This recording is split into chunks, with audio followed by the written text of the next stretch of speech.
Halo, assalamualaikum warahmatullahi wabarakatuh. Waalaikumsalam warahmatullahi wabarakatuh. 94,1 FM radionya orang Madura. Selamat pagi sahabat salsa semuanya. Semoga kita selalu dalam lindungan Allah Subhanahu wa taala. Dan di sini pada kesempatan kali ini kita akan memberikan edukasi hukum dari LPBHNU Sampang yang bekerja sama dengan Salsabila. Namun Holimun di sini tidak sendirian. Di sini bareng sama Mas siapa, Mas? Iya, Mbak Holimun ditemani dengan Mas Mukti pagi ini. Iya. Kebetulan juga untuk edukasi hukum ini berjalan sudah lama sekali yang bekerja sama dengan Salsabila. Nah, namun ini karena ada masa transisi kepengurusan LPBHNU sendiri, kita masih istiqomah nih Mas Mukti untuk melakukan pemberian edukasi hukum kepada masyarakat Sampang khususnya gitu ya.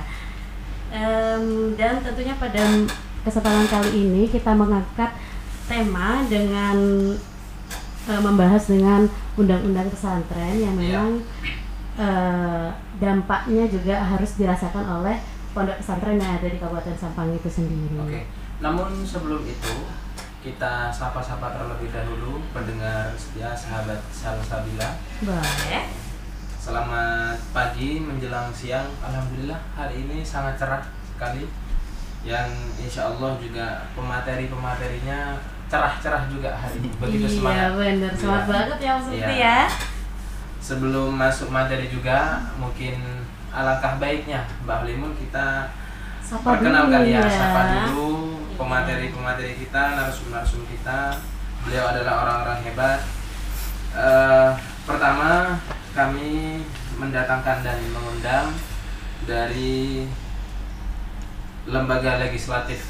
Beliau Bapak Mahfud SPDI MEI. Beliau dari Komisi 4 DPRD Kabupaten Sampang. Assalamualaikum Bapak. Waalaikumsalam warahmatullahi wabarakatuh. Sehat Pak? Siap, alhamdulillah sehat. Oke, alhamdulillah.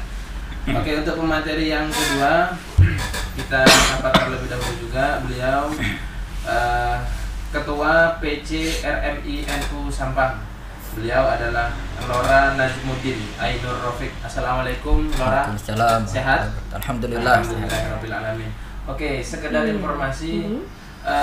Sayangnya sebenarnya kita ada 3 narasumber ini Pak. Iya. 3. Satunya siapa ini Mas Mukti? Satunya beliau dari Kepala Kemenak Kabupaten Sampang.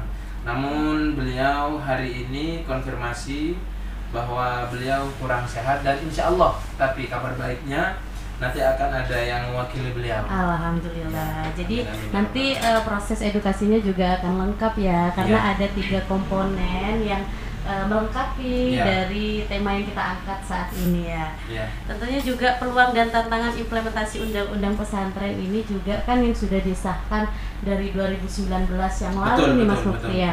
Jadi sudah berjalan 5 tahun ke tahun yang ini gitu ya. Coba nanti kita akan sapa dulu gimana sih peluang dan tantangan yang sudah berjalan 5 tahun ini kepada RMI yang selaku juga objek pesantren ya, objek dari undang-undang itu sendiri. Beliau yang mewakili nanti dari lembaga-lembaga pendidikan dan pesantren, nanti dari RMI NU. Sedangkan beliau Pak Mahfud nanti yang akan mewakili dari pembuat kebijakan seperti itu ya. Lebih khususnya dari pemerintah daerah, kurang lebih seperti itu. Boleh deh. Untuk mempersingkat waktu mungkin karena saya nggak sabar banget nih untuk mau tanya-tanya ya. Iya.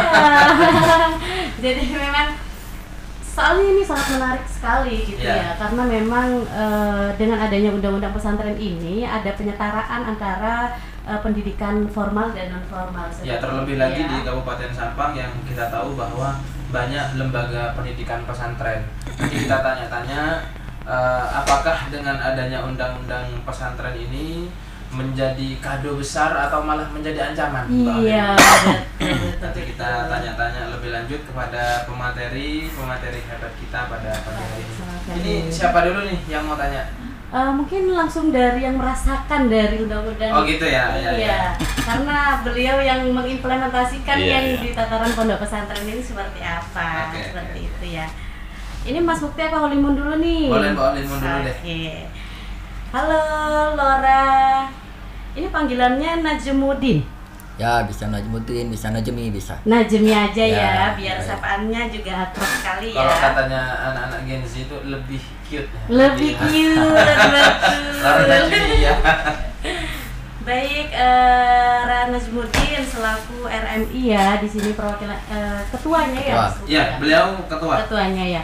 Nah di sini kan beliau sudah melaksanakan peluang dan tantangan dari undang-undang yang sudah disahkan dari 2019 itu ya. Apakah yang dirasakan betul yang dampak dari adanya Undang-Undang Nomor 18 Tahun 2019 tentang pesantren ini, bagaimana pelaksanaannya di pondok pesantren itu seperti apa? Ya, saya melihat saya jelaskan dulu RRI. RRI ini adalah suatu lembaga di NU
selama mengabdi di NU tanpa kartu pun itu tetap orang NU. Insya Allah, iya.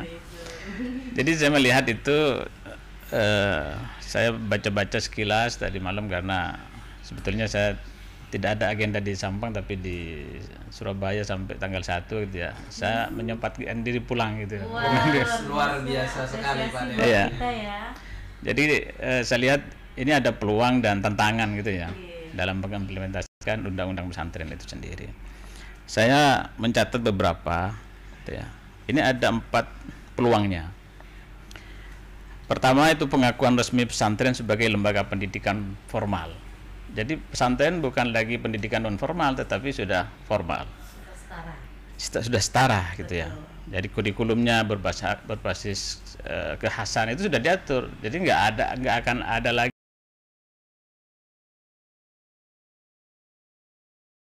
lakukan akselerasi percepatan kurikulumnya seperti apa bisa diatur sendiri oleh pesantren itu sendiri.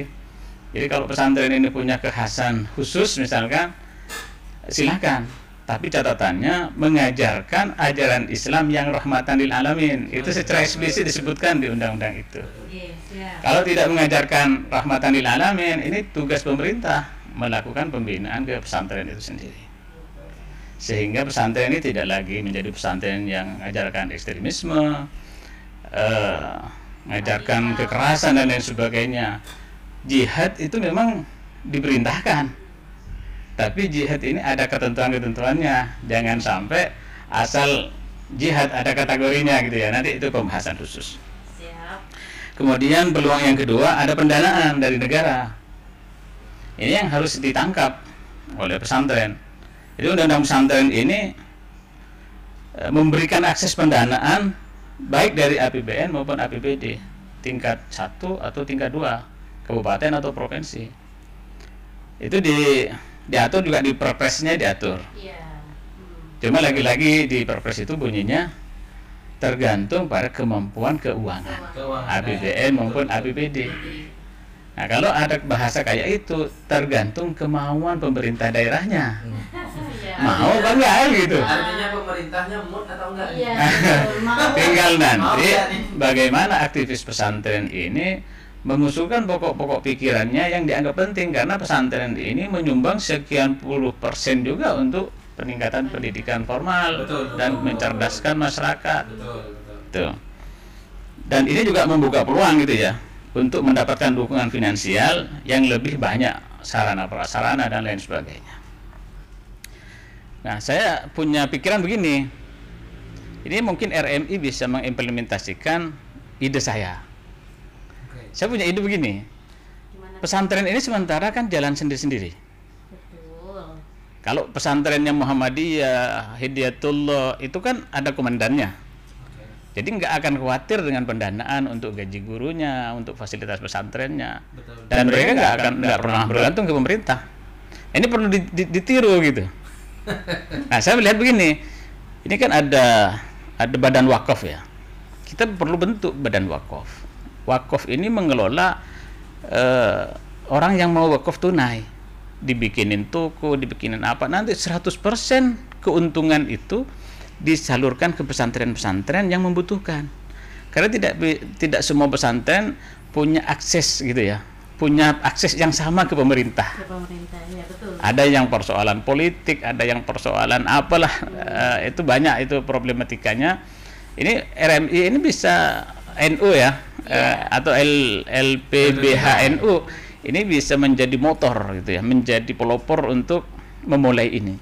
Kalau bisa membuat badan wakaf sendiri dan hasilnya bisa didistribusikan ke pesantren-pesantren dan madrasah-madrasah, itu sungguh luar biasa.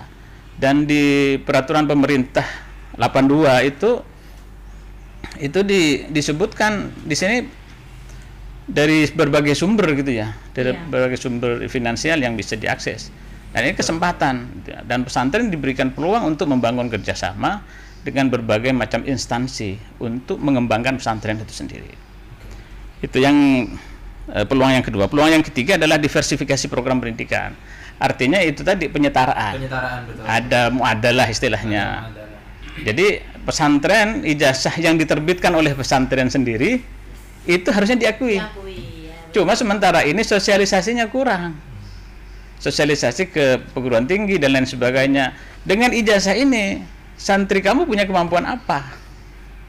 Dan ini juga sekaligus menjadi tantangan bagi pesantren supaya pesantren ini bisa mengupgrade kemampuan pendidiknya, jangan hanya bertumpu kepada pengasuh, tetapi guru-guru yang lain. Pengasuh nggak mungkin bisa mendidik ribuan santri di pesantren itu. Maka butuh stakeholder gitu ya, butuh perangkat-perangkat yang bisa mendukung jiwa juang para kiai. Gitu ya. Betul. Nah, karena itu. Kemudian yang keempat, ini penguatan peran pesantren. Pesantren ini punya peran besar dalam pemberdayaan masyarakat. Saya lihat pemberdayaan masyarakat ini ada 3 gitu ya. Pertama, pendidikan itu sendiri, pendidikan formal. Karena di pesantren ini sudah dianggap formal semua, sudah nggak ada lagi informal. Jadi ngaji sorogen kitab itu formal sudah gitu. Ya kan, dengan diversifikasi itu tadi Betul. sudah formal, jadi nggak ada lagi informal. Informal itu sudah di luar, kayak kursus-kursus itu di luar pesantren. Nah, kalau ini menjadi program satu kesatuan di pesantren itu sudah diakui formal sudah. Tinggal disusun, ini menjadi kurikulum kan gitu. Dan yang kedua, ini peluang di pesantren itu perannya gitu ya, sebagai pusat dakwah. Nah, pesantren ini melalui santri-santrinya atau ustadz-ustadznya atau melalui alumninya ini bisa mengembangkan peluang dakwah ini semaksimal mungkin. Karena kalau saya pernah baca hadis itu, dunia ini tidak akan pernah kiamat sampai seruan ajakan kepada Islam itu nyampe semua kepada semua telinga orang gitu ya. Makanya teknologi sekarang ini harus dimanfaatkan sebaik mungkin. Jadi RMI sering-sering bikin podcast gitu, sebar orang Papua bisa dengar kan gitu. Tiba-tiba masuk Islam cari RMI Sampang. Sering-sering sama kita ini. Sama Pak Dewan juga ini. Iya, jadi dakwah itu begitu. Ya, jadi dakwah ini harus betul-betul menjadi perhatian gitu ya. Pertama begini, saya lihat dakwah selama ini kan komunal ya, panggungisme gitu ya. Dari panggung ke panggung aja biayanya mahal. Betul. Cuma seberapa terserap materinya? Karena dakwah ini harus ada kesinambungan antara satu, ada transformasi lah kira-kira begitu. Jadi pesantren ini siapa kalau kiainya sudah nggak ada? Siapa yang meneruskan? Nah, kalau Rasulullah dulu kan sahabat, gitu ya. Walaupun nggak sama dengan kualitasnya dengan Rasulullah, satu level di bawahnya, sahabat sama semua dan bisa nyebar. Mana sahabat-sahabat makamnya di Madinah semua nggak ada kan? Ada yang di Maroko, ada yang di mana, itu macam-macam. Nah, ini pesantren harus begitu, gitu. Harus ada estafet. Gitu. Karena kalau saya pernah baca di Al-Quran, saya coba di Al-Quran ini kata-kata dakwah itu semuanya pakai fi'il mudhari'. Fi'il mudhari' ini kalau katanya orang ilmu nahwu itu continuity, istimroriyah. Jadi nggak boleh putus gitu, nyambung terus gitu dakwah. Betul. Ini peluang kedua ya. Peluang ketiga, pemberdayaan ekonomi masyarakat. Jadi dari pesantren ini akses pendanaan dan lain sebagainya bisa menjadi motor pertumbuhan ekonomi masyarakat. Jika ekonomi masyarakat tumbuh, otomatis, gitu ya, pendapatan asli daerah naik. Ketika pendapatan asli daerah naik, nggak ada alasan untuk tidak bantu pesantren. Masalahnya Sampang ini kan masih 2,2 triliun gitu ya, APBD-nya. Itu pun PAD-nya hanya 400, termasuk belut di rumah sakit. Nah, nanti kita coba lah untuk memperjuangkan gitu ya, memperjuangkan nanti apa kira-kira, apakah pesantren ini masuk mandatori 20% APBD dan APBN. Nah, kalau itu masuk, tidak ada alasan bagi pemerintah daerah untuk tidak mengalokasikan ke pesantren. Nanti kita kaji lebih lanjut gitu ya. Kemudian tantangannya ada 4 gitu ya. Ini saya lihat coba, tantangannya adalah standarisasi dan akreditasi. Kalau di PMA nomor 30 2020 Peraturan Menteri Agama ini disebutkan, saya lihat di pasal 7 gitu ya. Jadi Undang-Undang Pesantren memberikan pengakuan legal, namun standarisasi dan akreditasi pesantren ini menjadi tantangan. Bisa nggak kira-kira pesantren ini diakreditasi? Diakreditasi. Dari sisi administrasinya kayak apa? Karena kalau ingin diakui betul oleh perguruan tinggi dan dunia kerja, harus punya standarisasi. Jangan sampai asal-asalan gitu. Ya, punya effort tinggi gitu kan. Kemudian apalagi yang pesantren yang terpencil gitu kan, agak pedalaman. Kemudian yang kedua, kemampuan akses pendanaan yang tidak merata. Itu tadi yang saya sampaikan gitu ya. Ada persoalan politik dan lain sebagainya. Seharusnya begitu selesai pilkada, selesai sudah. Tuh. Kemudian yang ketiga, ini ada dualisme pendidikan, Kementerian Agama dan Dinas Pendidikan. Harusnya tidak terjadi. Harus nanti pesantren ini posisinya masuk kemana gitu kan? Lah ya, makanya saya lihat begini, karena ini misi kita dakwah gitu ya, maka di pendidikan umum pun harus setara untuk mendapatkan pelajaran agama, karena ini yang menentukan soft skillnya masyarakat, soft skillnya anak-anak kita. Kalau tidak diajarin agama, mana ada akhlak-akhlak itu kan, nggak ada. Betul. Jadi sekarang ini sudah pergaulan bebas, akses informasi sudah semakin cepat melalui handphone masing-masing, nggak ada yang tahu. Orang tua sudah sesering mengecek gitu ya, ngecek HP anaknya. Jangan-jangan ada konten tidak benar di situ.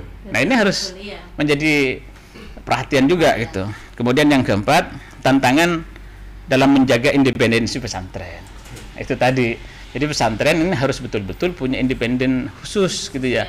Tersendiri, tidak bisa diintervensi oleh siapapun.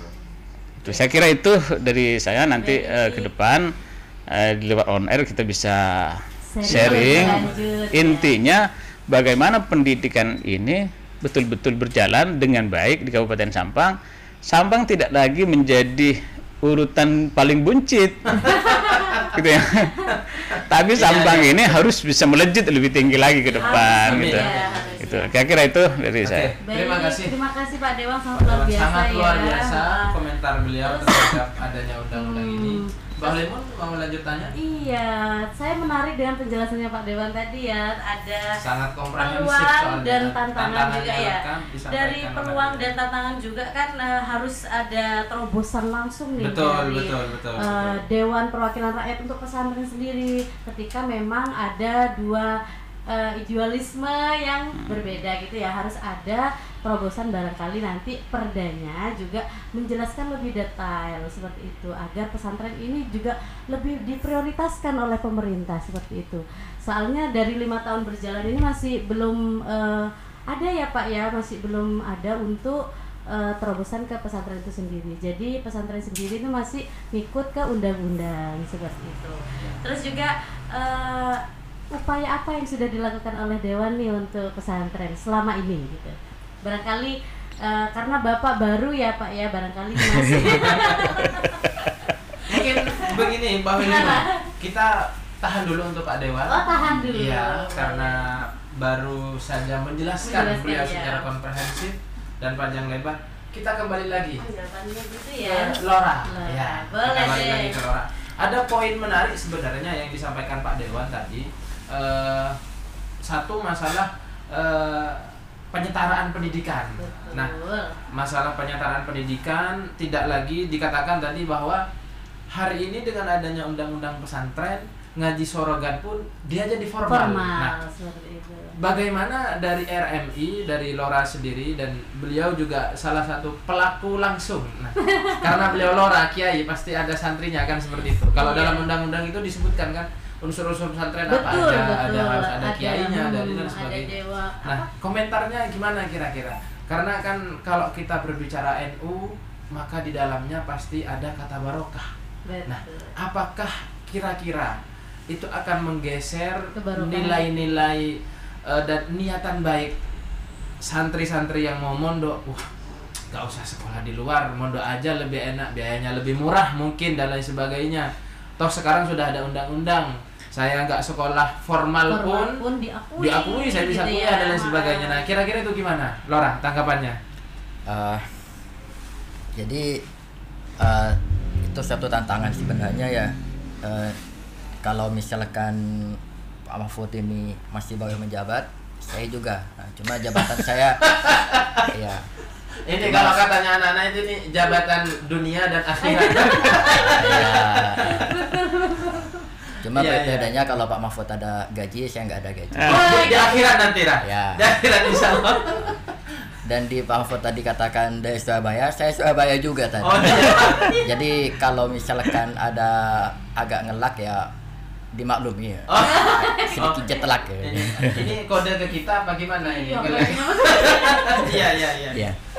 Jadi memang sepertinya saya membayangkan masih untuk mengimplementasikan hukum ini atau mensosialisasikan ke pesantren agak kesusahan mungkin, karena memang tidak semua pesantren itu satu pemikiran.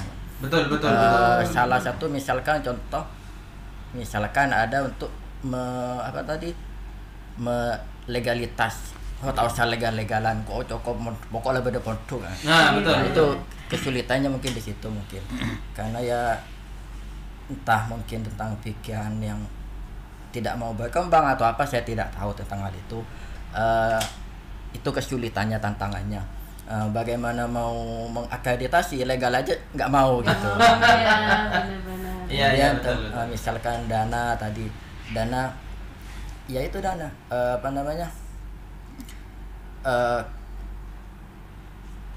tidak mau dilegalkan misalkan, tapi masih minta misalkan. Ya. Oh iya. Cuma pendanaan gitu ya. pendanaan. Bisa. Terus untuk keterampilan kemampuan santai. Nah, ini untuk santai, mumpung masih libur mungkin dengar ya. Oh iya, iya. Iya, semoga. Ini sebenarnya untuk hukum ini misalkan keluar dari pesantren ini sangat pantas bagi santri untuk melanjutkan perguruan tingginya di hukum. Karena dengan hukum ini implementasi pesantren itu bisa disinkronkan. Betul. Gitu. Betul, Iya. betul. Ya untuk kemampuan silakan, misalkan di luar hukum misalkan ada kemampuan di kesenian, misalkan ada di administrasi gitu ya. silakan. Cuma kalau misalkan kita lihat di pesantren itu kan ada fikih. Fikih ini ada muamalah. Di muamalah itu ada misalkan ada pernikahan, misalkan bisa dihukum pernikahan gitu. Betul. Terus untuk dan lain-lainnya. Jadi menurut saya ilmu-ilmu yang ada di pesantren itu untuk mengimplementasikan keluar itu sangat patut untuk melanjutkan di hukum gitu. Betul. Betul. Cuma ya kadang ya kembali ke pesantrennya gitu, kembali ke anaknya mau lanjut apa enggak, kadang malas gitu. Bahkan ada salah satu Gus bilang ke saya beberapa malam yang lalu gitu, ngapain kuliah Minatnya berarti ya. ya di situ tantangannya Pak gitu. Jadi ya sulit menyinkronkan antara satu pesantren dengan pesantren yang lain, apalagi untuk melegalkan gitu. Cuma yang mau untuk pelegalan atau legalisi dan akreditasi, nah sepatutnya untuk dewan ini untuk ditampung. Karena dewan ini kan bagian dari pemerintahan, Perwakilan rakyat. perwakilan rakyat, yang mana perwakilan rakyat di situ juga ada Menteri Agama juga kan termasuk itu. Kementerian yang mana Menteri Agama saat ini Masya Allah luar biasa Ya, gitu. Bapak Nasaruddin Umar Bapak ya. Nasaruddin Iya, yang betul. sangat betul-betul memperhatikan akan masa depan pesantren gitu. Oke, ya. sangat luar biasa. Tapi memang kurang ini karena tidak ada sampai detik ini perwakilan Kemenaknya belum ada. betul. Kalau katanya Pak Dewan tadi yang paling bertanggung jawab harusnya Iya, dia. karena pelaksana ya. Karena pelaksana iya. dari undang-undang. Jadi yang banyak sebenarnya yang mau kami tanyakan kepada perwakilan Kemenak, mungkin di kesempatan lain kita bisa bertemu dan tanya-tanya langsung Boleh. sama beliau. Soalnya tadi disinggung sama Lora bahwa gimana ini nanti undang-undangnya pesantren itu kan tidak satu suara.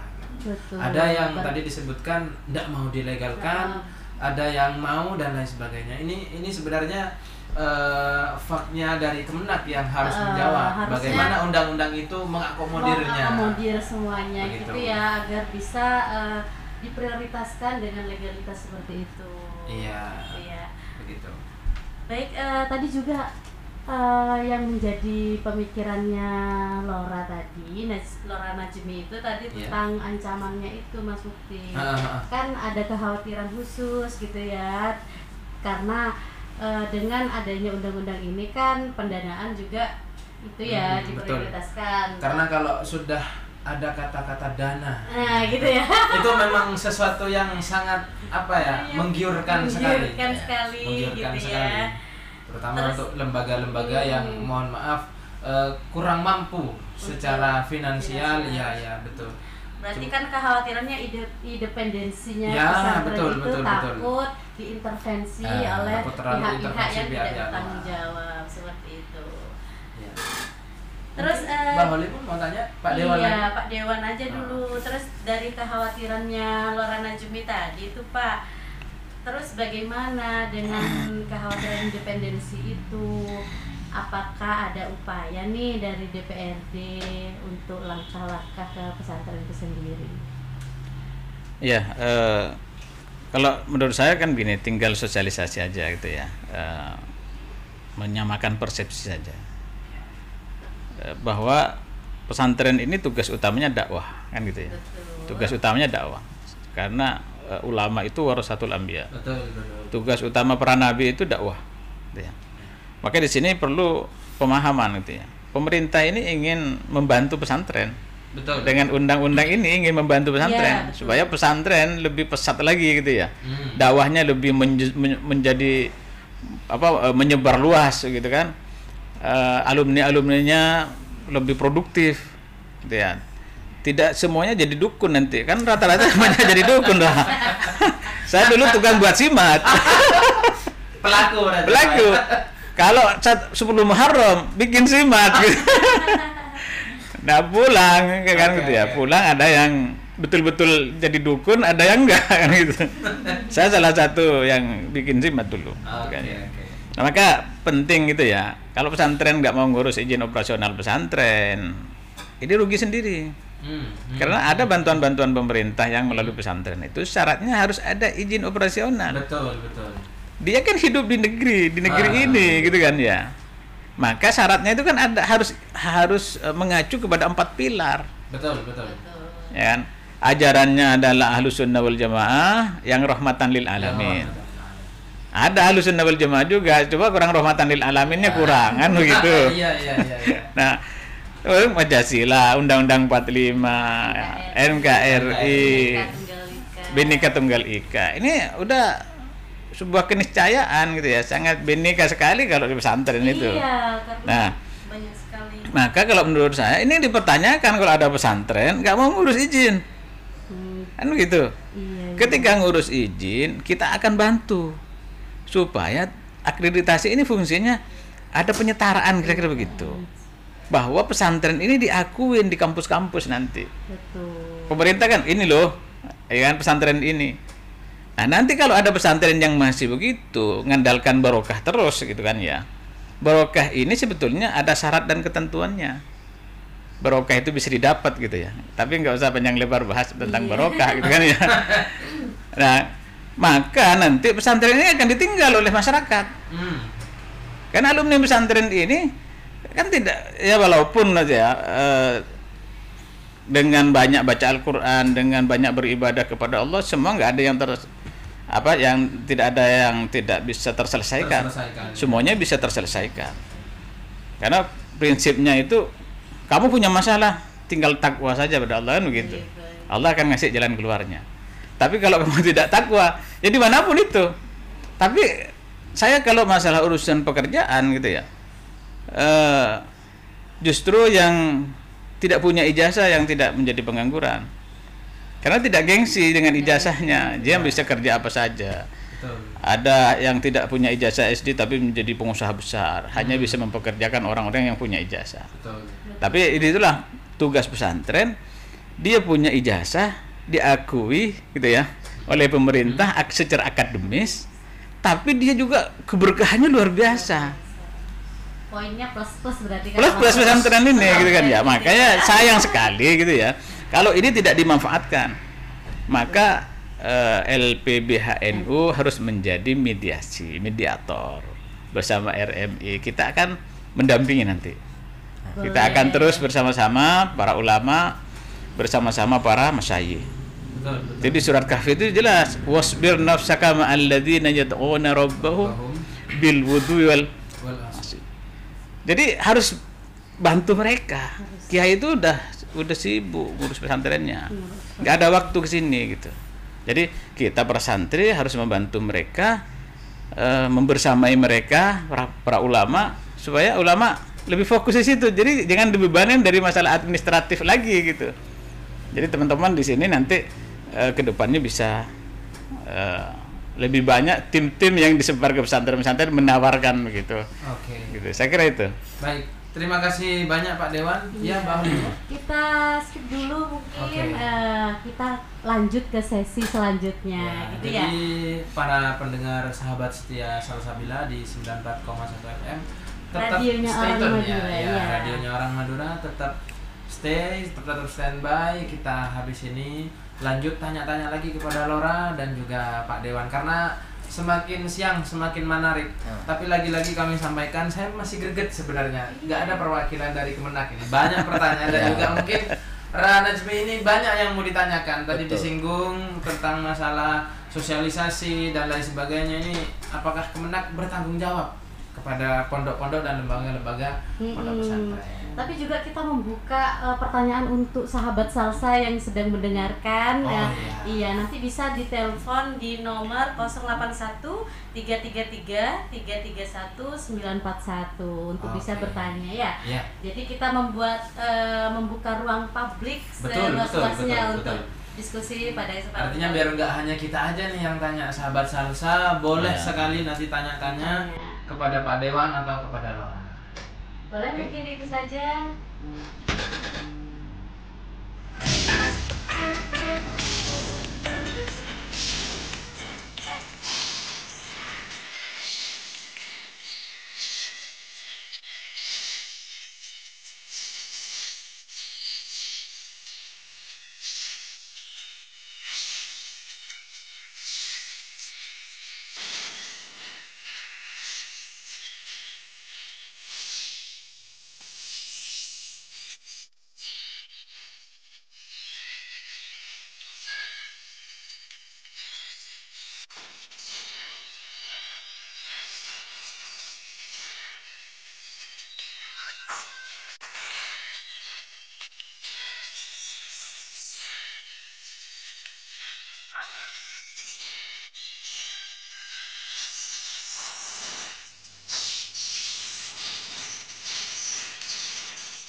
Bangkalan, depan perumahan Taj Mahal. Dan juga di UD Yusron 2, Jalan Raya Kepong Barat, sebelah barat SM Rose Bangkalan.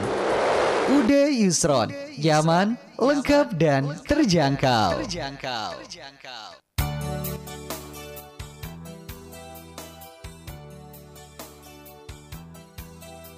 Sahabat karib Anda, teman setia 94,1 FM Salsabila.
Sahabat Salsa 94,1 FM radionya orang Madura. Kita kembali lagi nih Mas Mukti di Edukasi Hukum dari LPBHNU yang bekerja sama dengan Salsabila. Nah, karena tadi penjelasannya menarik sekali nih Mas Mukti. Ini juga mengundang partisipasinya masyarakat juga yang mau bertanya juga banyak nih Pak Dewan sama Laura nih. Barangkali nanti Mas Mukti nih boleh yang pertama nih. Bisa dibacakan nih pertanyaannya. Ini untuk para narsum kita, Laura dan Pak Dewan, ada pertanyaan nih, pertanyaan menarik dari sahabat Salsa. Mana nih? Dari sahabat M. Sohib dari Sampang Kota. Beliau itu santri Angelan Al-Khairiyah. Nah, ini pertanyaan nih. Apakah undang-undang pesantren itu nanti jadi pijakan hukum pesantren? Mungkin pertanyaannya begini ya, mengakomodir kepentingan pesantren. Ya, sebenarnya tadi sudah sedikit diulas, namun tidak ada salahnya dijelaskan kembali. Itu ada pertanyaan dari sahabat M. Sohib, santri Angelan Al-Khairiyah. Beliau tanya apakah undang-undang pesantren ini jadi pijakan hukum untuk pesantren, artinya mengakomodir betul. Ini Laura dulu apa Pak Dewan dulu ini? Kalau ditanya pijakan hukumnya ini tergantung pembuat kebijakan mungkin. Oh gitu ya, Pak Dewan dulu nih mungkin ya. Ya boleh. Gimana nih Pak Dewan, ada pertanyaan kira-kira bisa mengakomodir nggak? Begitu pertanyaannya kira-kira. Ya, saya sebetulnya bukan pembuat kebijakannya ya. Nanti yang iya, saya kan anggota DPR di Kabupaten Sampang gitu ya. Saya wakil mereka. Saya kira di undang-undangnya udah jelas gitu ya, tinggal dipelajari lebih detail. Kemudian ada peraturan Menteri Agama nomor 30 dan 31 tahun 2020. Betul. Terus ada perpresnya Ada juga Perpres 82 nomor apa ya? Nomor 82 2021. Nah, saya kira ini mengatur untuk menjaga gitu ya originalitas pesantren. Pesantren punya misi apa? Gitu ya. Yang penting tadi kuncinya rahmatan lil alamin. Rahmatan lil alamin. 4 pilar. Betul. Nah, jadi pesantren itu punya kekhasan apa? Lanjutkan itu dan pertahankan selama tidak bertentangan dengan ahlus sunnah wal jamaah. Kan itu. Betul. Yang rahmatan lil alamin. Kemudian mengacu ke 4 pilar. Betul. Nah, jadi insya Allah itu ya pesantren jika ingin lebih maju lagi, pelajari secara detail dan ikuti step by stepnya. Iya. Insya Allah pesantren akan menjadi lebih berkembang dan lebih diminati oleh masyarakat.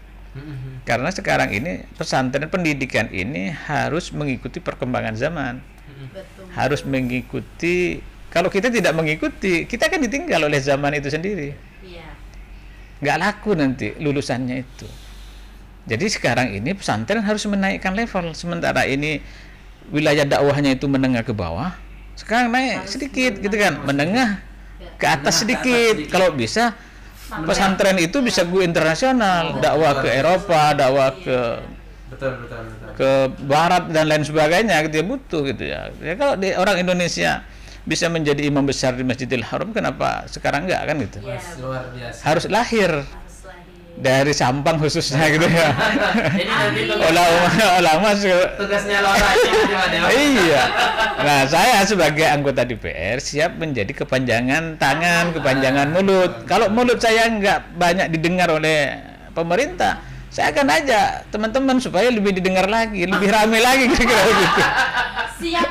Siap mengawal berarti. Siap, karena kunci untuk peningkatan IPM-nya itu ya pendidikan. Betul. Pendidikan. Nah, di pesantren itu biasanya juga kan diajarin ekonomi dan lain sebagainya.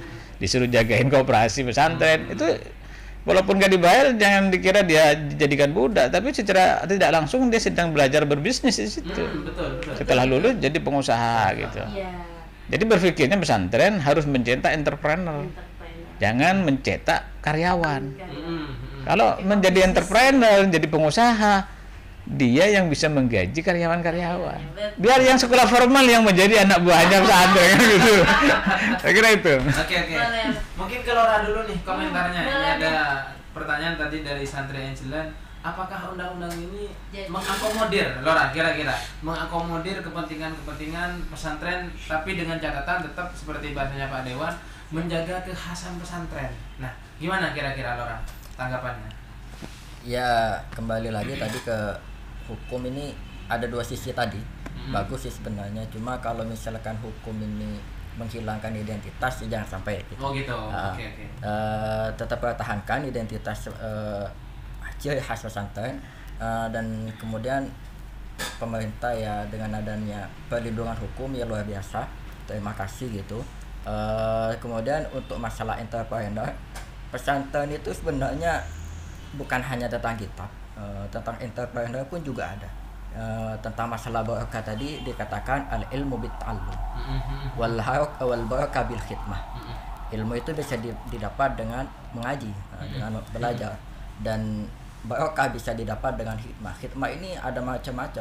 Misalkan ya jadi ketua ketua kamar itu di kedepannya nanti mungkin keluar dari pesantren dicetak sebagai leader, pemimpin. Minimal jadi kapolsek gitu.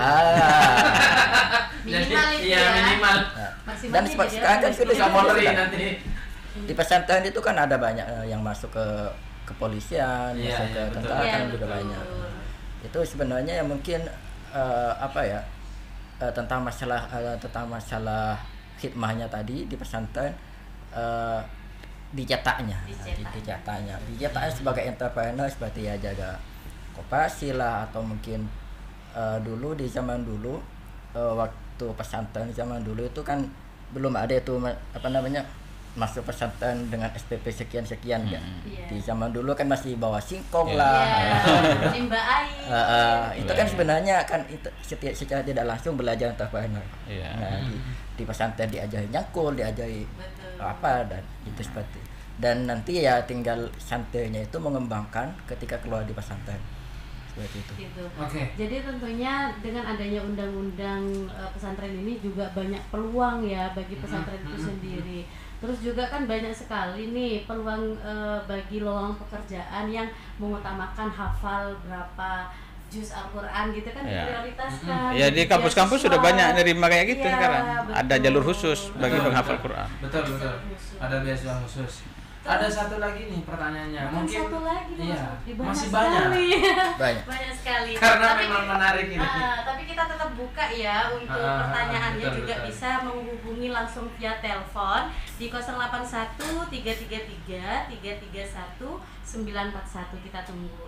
Tapi ini juga ada nih Pak Dewan nih sama Nora. Saya Aisyah dari Karangpenang. Saya seorang santri. Mohon bertanya, apa saja yang disiapkan dari undang-undang itu untuk pesantren? Dan apakah ijazah pesantren bisa dilanjutkan ke perguruan tinggi? Dan apakah pemerintah bisa memenuhi itu? Berat ini pertanyaannya. Iya, aslinya harusnya ada Kemenak. Betul. Nih, ya. Ini pertanyaannya sebenarnya pelaksana. Beliau Cuma karena tanyanya itu ya barangkali lagi-lagi tentang yang disampaikan Pak Dewan tadi tentang diversifikasi pendidikan. Ini tanyanya apakah ijazah pesantren nanti bisa dilanjutkan ke perguruan tinggi dan begitu. pemerintah bisa memenuhi Apakah itu, pemerintah ya. bisa mengakomodir itu gitu, bisa memenuhi itu. Tapi untuk memuaskan pertanyaannya dari Mbak Aisyah dari Karangpenang, jauh banget nih Mas Mukmin ini rela mendengarkan kita gitu kan ya. Barangkali nih sekadar informasi dari Lora atau Pak Dewan, selama ini apakah santrinya itu sudah ada diakui dengan masuk perguruan tinggi gitu ya? Apa dengan upaya pemerintah ke pondok pesantren itu seperti apa untuk dari ijazah itu sendiri? Barangkali ada informasi gitu, monggo bisa dijawab. Dewan dulu. Baik, pertama begini, pesantren itu ada yang murni salaf ya, murni tidak ada pendidikan formal di situ. Seperti At-Taraqi ya, nggak ada itu ya kayaknya. Jadi santrinya sekolahnya SMA keluar gitu ya. Ada pesantrennya itu. Nah, kalau pesantren ini menjalankan kurikulumnya dan pesantren ini didaftarkan ke Kemenak untuk mendapatkan izin operasional pesantren, dan pesantren menerbitkan ijazah gitu ya, setara apa, maka itu diakui. Betul. Ya. Makanya lihat dulu, makanya di PMA-nya itu, peraturan Menteri Agamanya itu jelaskan harus ada izin dulu kan begitu. Nah, kalau nggak izin kan tidak terdaftar, dianggap ilegal kan begitu. Jadi jangan, kalau pesantrennya ilegal jangan berharap dapat bisa kuliah.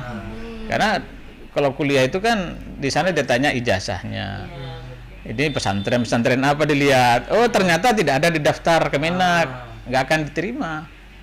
Pilih-pilih aja pesantrennya kan begitu. Berarti kembali ke legalitas. Ya kalau tujuannya ingin kuliah menggunakan ijazah pesantren.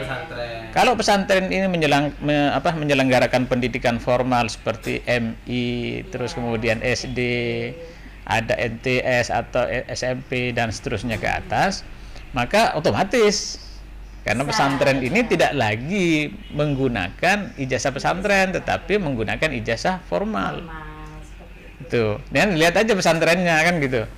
Makanya sebelum kita nyekolahkan anak, goalnya apa kan gitu.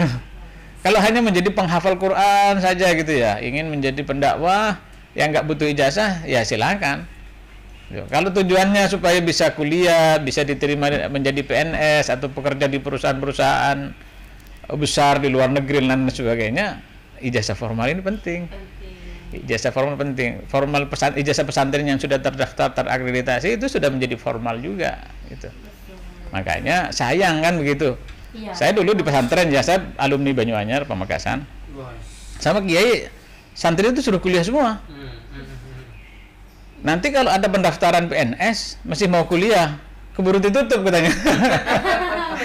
Ya, jadi santri memang diperintah untuk sekolah formal, untuk kuliah begitu, aktif di organisasi, karena itu sebagai bentuk pembelajaran bagaimana nanti kita bisa hidup di masyarakat. Saya kira itu. Oke. Ada satu pertanyaan lagi nih dari masih belum dengar jawaban dari Lora ya. Ke Lora dulu nih berarti. Betul. Boleh. Soalnya kan yang menjalani di pondok pesantren dan banyak santrinya sudah. Betul. Barangkali lulusan santrinya Lora ini sudah mencapai apakah ada yang ke perguruan gitu tinggi? ya. Lebih khususnya yang orisinil pakai ijazah pondok pesantren. Betul, barangkali ada. Iya. Barangkali ada. Di pesantren saya kebetulan memang ada dua macam gitu ya. Ada yang mau dari tingkat SMP sampai SMA, ada yang non SMP non SMA, artinya murni dari kurikulum pesantren. Di situ ada dari dua sistem ini, dan dua-duanya banyak yang masuk ke perguruan tinggi dengan beasiswa seperti beasiswa tahfidz dan beasiswa lainnya gitu. Jadi ya bisa masuk lah istilahnya, tidak perlu harus formal, maksudnya tidak perlu SMP SMA enggak di pesantren, karena memang sudah diakui kan Pak Dewan ya, karena memang sudah diakui pesantren. Jadi ya total fokus di kurikulum pesantren bisa juga untuk melanjutkan. Dan kembali lagi tentang masalah legalitas tadi, formalnya legalitas pesantren. Pesantren ini permasalahannya seperti ini, karena memang ada banyak pesantren itu ketika habis form legalnya tidak mau diperpanjang lagi. Jadi untuk kedepannya santrinya ini ketika mau melanjutkan, saya nggak tahu kelanjutannya bagaimana, apakah masih bisa atau tidak tahu atau tidak, saya tidak tahu, karena memang pesantrennya terkadang tidak memperpanjangkan itu, bukan karena faktor sebab enggan, atau memang karena memang Lupa. ketidaktahuan tentang masalah ini, tentang kepekaan terhadap hukum ini, begitu. Jadi Iya, makanya tantangannya tadi itu dari sisi SDM ya. Dari sisi SDM memang pesantren ini harus menyiapkan ya, yang mengelola tentang artinya TU-nya lah kira-kira begitu.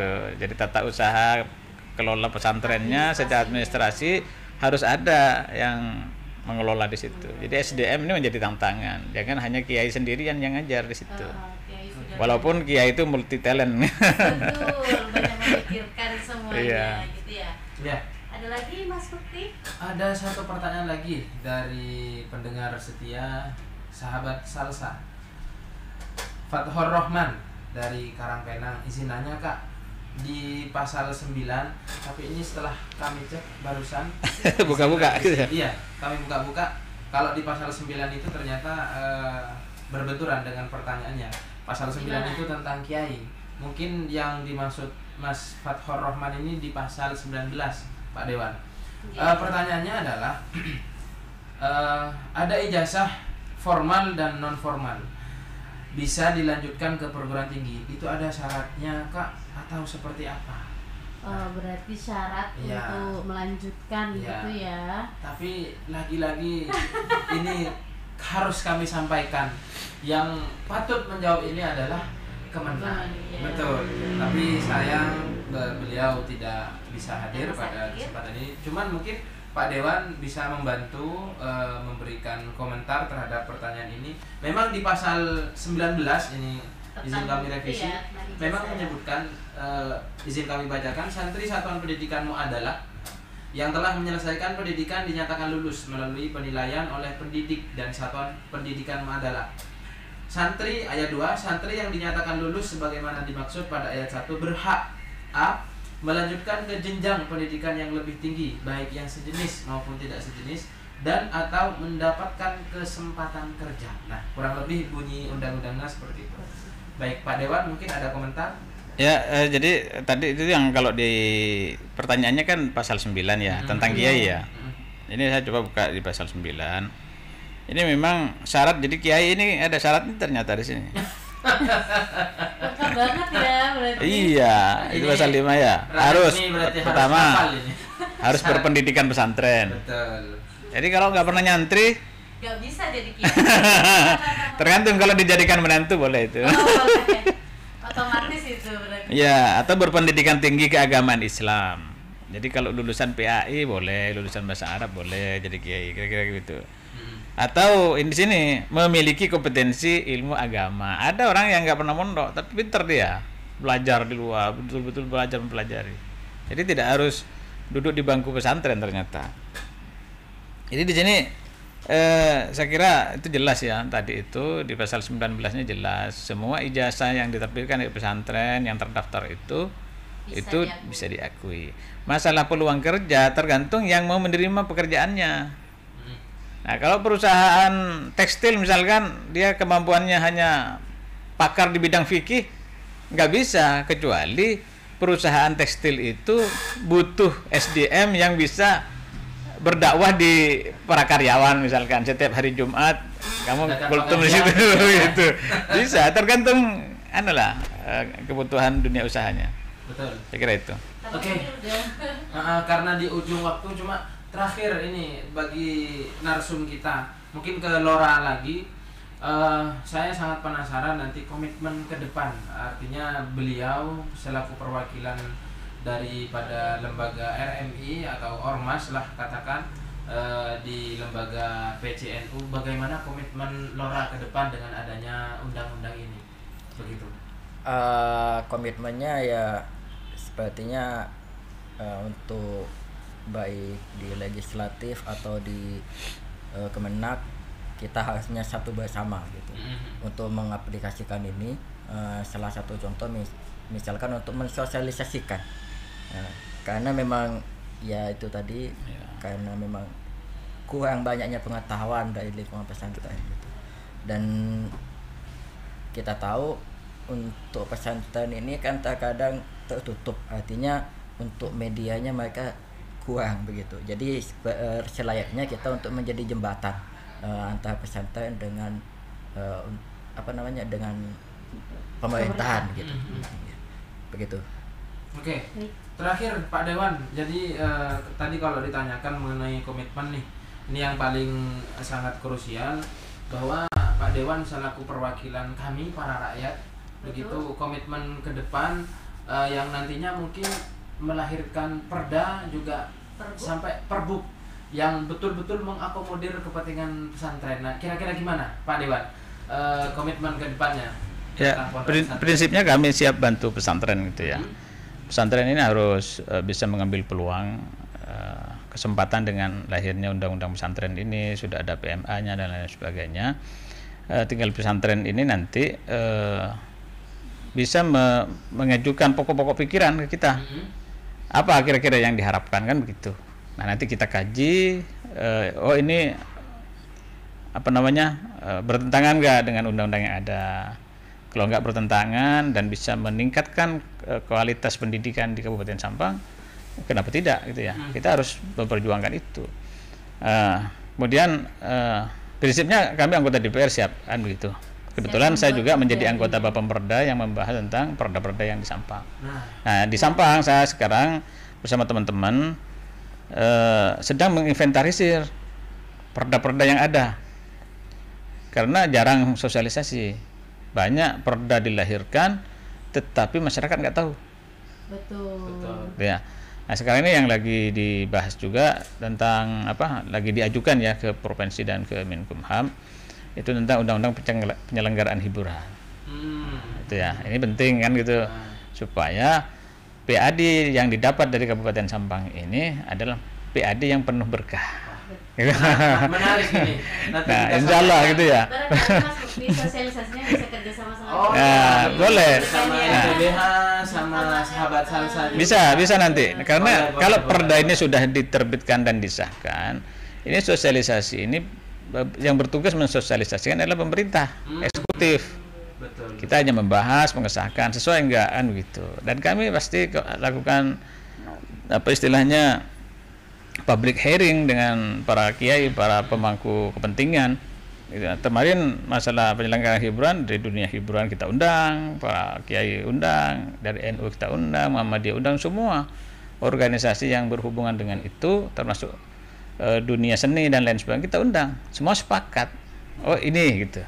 Jadi kita tidak ingin menerbitkan perda, tapi setelah itu ditentang oleh publik. Tidak ingin begitu. Tapi semua karena mereka yang akan menjalankan, semua atas kesepakatan. Oke.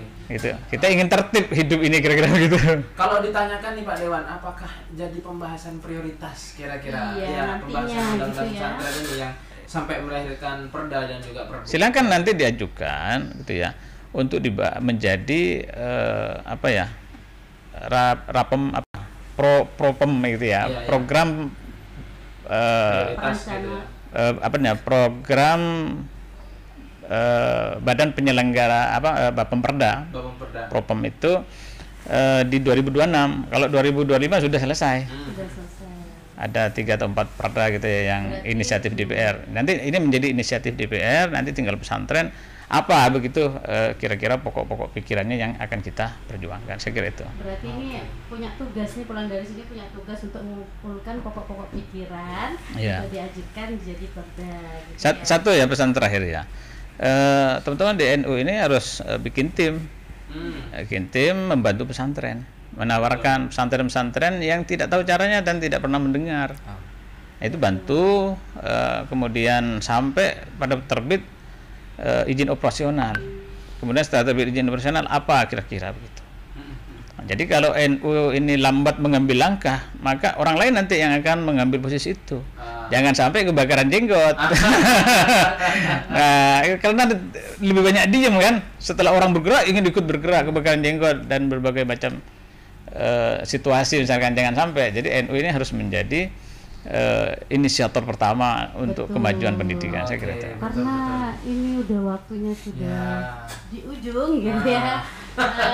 Mungkin kita akan meneruskan diskusi di luar ini gitu ya Pak ya. Siap, Dan siap. tidak lanjut ke Ya depan. prinsipnya di DPRD kami juga Komisi 4 khususnya siap menerima tamu untuk audiensi lebih detail di sana. Oke, Oke. siap, Itu pesan Pak. untuk sahabat Salsa, Pak Dewan terbuka. Iya. Insya Allah. Karena Mungkin tadi- begini ya, sebelum ditutup saya Oke. lupa tadi di opening tidak menyampaikan terima kasih. Di closing menyampaikan terima kasih. Oke. Boleh. Iya. Kepada Jadi, sahabat Salsabila terima kasih ya Ah. Salsabila, terus LPBH, LU, terus Ya, ya. Pak Pak Dewan Mahfud. juga. Ini Siap. Pak Mahfud Dewan bukan bupati, wakil bupati ya. Sama. Beda, beda Ahmad. Dan beda bin. Iya, betul. Iya. Oke, karena tadi Oke. Laura sudah mengucapkan terima kasih, kita harus juga Oh, Mas harus, Lutfi, harus. ya. Terima kasih juga untuk Laura Untuk Laura Najmi dan yang sudah Pak Dewan juga. Siap, siap. Pak Dewan juga. Pak Dewan. Semoga edukasi ini memberikan pandangan dan pemahaman untuk seluruh masyarakat Sampang, khususnya santri juga dan pondok pesantren. Terutama bagi sahabat Salsa. Sahabat Ya, Salsa yang benar kan gitu ya. Mungkin itu saja dari talkshow dari LPBH NU. Kita akan ketemu nanti di talkshow selanjutnya. Kurang lebihnya mohon maaf, dan saya Holimun Saya Mas Mukti. pamit undur diri. Wassalamualaikum warahmatullahi Warahmatullahi wabarakatuh. wabarakatuh. Waalaikumsalam.